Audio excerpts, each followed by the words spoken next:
Hey, how's it going? I just want to start off by saying I struggled to get through and finish this painting to like a point that I was happy with. I do end up liking it, and the more I look back at it and the more I open my sketchbook and check it out, the more I like it. But I changed my mind a lot when it came to the details. So in this video, obviously I'm painting a tree. Backgrounds and non-humanoid and or small creature centered paintings and images are not really my forte. It's a skill that I'm trying to grow and get better at. I tried to start relatively small by just having this tree. I probably should have started with just the tree and maybe not done a whole background for it. I struggled so much, mostly because it's not something that I normally work on. So when I work on like the faces or the portraits, I have a plan. It's something I work on often. So when things aren't going my way, I kind of have things to fall back on. With this, it was all completely new. So trying to solve problems that I don't normally have to solve was a little it was good for me. It was really good for me. So I think I struggled the most because the focus wasn't some sort of character or person. It was just kind of like a tree in an environment situation.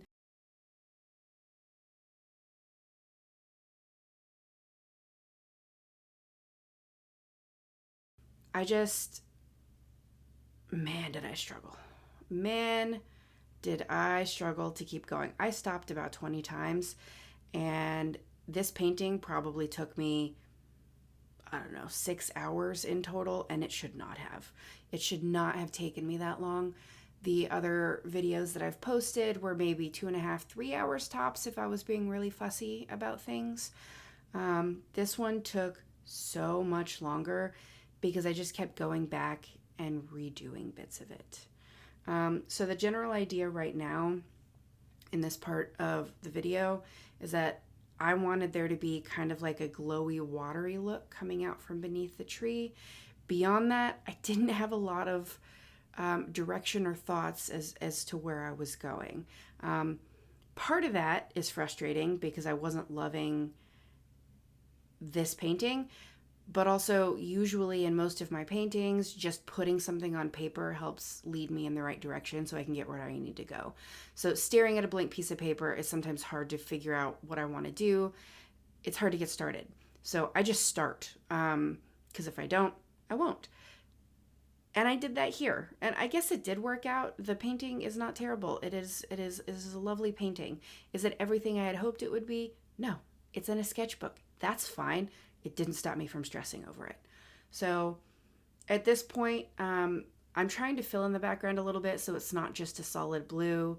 I'm throwing in some like dark foliage. I did find a few tutorials on YouTube. This is a gouache painting, by the way. I did find a couple tutorials with a few different artists I like. I specifically focused on Ruth Wilshaw, I believe is her name. I'll link her down below. But she has a lot of like really comprehensive, simple tutorials and kind of discusses like good places for you to start. I didn't follow along specifically to any of her tutorials. I just watched a few of them and tried to get some ideas as to where to begin. I tried to jump into this with the understanding that I wasn't going to love it. It didn't change the fact that I was really stressed out the whole time. I still enjoyed it. I enjoyed trying to like solve the problems and make things look cool and interesting. But I regularly had to come back and force myself to start because I kept going into this is going to be a waste of time. I don't know if this is going to be what I want it to be. I've kind of worked out that as an artist, I'm not always somebody who can get the image right that's in my head the first time. Like, I'm not going to immediately put it down on paper and be like, that's exactly what I wanted it to be. But I am an excellent editor. So in terms of artwork and being an artist, I think that my where I really excel is going in and fixing the problems I see. That's my process 100% of the time. Is I jump in and I'm like, okay, what looks wrong and how do I make it not look wrong? Which is my entire process in life, in all areas of my life. So I go in trying to start making some little, I don't know, bark looking pieces here. And that did lead to a pretty cool idea. I just started making little swirls with the bark. So instead of just random little squiggly lines, I end up adding some actual structured looking swirly bits, which changed how I felt about the painting. It made the tree look interesting to me. It gave it a story, which it really needed. So this was like an aha moment. This is what I look for in all of my paintings, where I'm just kind of like dancing around. I'm throwing color places, seeing how I feel about it. And then I go, oh, wait, wouldn't this be cool? And I try it. And if it's cool, then I'm like, huzzah, here we are. So that's what these little swirls were. I was pretty excited that I found something that was making me want to continue painting this. And unfortunately, because I struggled so much with this background, it looks like I'm going to have to do a lot more environment and background pieces so I can get over myself. So that's the plan. Look out for those. Also, can I just shout out those little underwater tree roots there? I've never done anything like that where it like looks underwatery, and I'm actually I'm a little impressed with myself. I think they look like roots underwater, and that's super cool. The first time I try something, it turns out looking relatively how I want it. I also want to point out that I notice here that the video is slowly starting to get a little bit blurry. I'm not really sure why that's happening. I tried to kind of speed up the time lapse in this area just so that, we weren't stuck looking at blurry video. It's not too bad here, but it does get a little bit worse for a second. And unfortunately, it says I'm doing some of the details on this tree. And it's kind of a bummer because I ended up making a choice later with what I was working on. I tried something out and I didn't love how it was looking. So I kind of changed these details and then had to go back and clean them back up and add some of them. So it's unfortunate that this part of the video got a little blurry because I lost some of these little details trying to fix I don't want to say mistake. I made a choice. I didn't like it. I made a different choice. I still think it turned out pretty cool, but I definitely missed like that knot in the tree ends up being completely different. Not that I loved it once I started adding to it anyway, so I guess it's not a complete loss. We'll just say that I made some positive changes. It just sucks that a piece of the video got blurry right when I was working on some detailed pieces, and I'll leave it at that. Here's the blurry part. It seems like it got blurry slowly too. Like it started just a little blurry and then it got really blurry. But I added some more glow underneath the tree to kind of give it that light coming from beneath it feel, which I thought was pretty cool. I kept going back to it and trying to kind of like add and make it better because I thought that was the coolest thing about it. It was something that I actually, when I started the painting, I was like, I'd love for there to be like a glow coming from beneath the tree into water that's surrounding the tree. The problem is that the roots are awful. Here we are. We're not blurry anymore. Okay. So, I don't like the way the roots are shaped. Part of that is the painting. I think the sketch was fine, but the way I painted it in was bothering me. So I kept trying to do other things to distract myself. But, oh, the bushes. Let's talk about the bushes. So I understand that you can just add stuff to the background and kind of like layer it up, and it's relatively simple to just kind of use your brush to tap around and make it look leafy. I think in other paintings I will definitely use that concept, but because of all of the like geometric shapes on the tree, I wanted to kind of include that in the background. So these kind of background bushes, I added a little bit of that like swirling geometric shape to the trees as well. And I actually like it. I think it's kind of cool.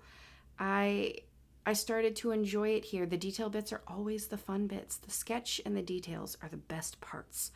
So I come in and I add them to this other background bush here on the right.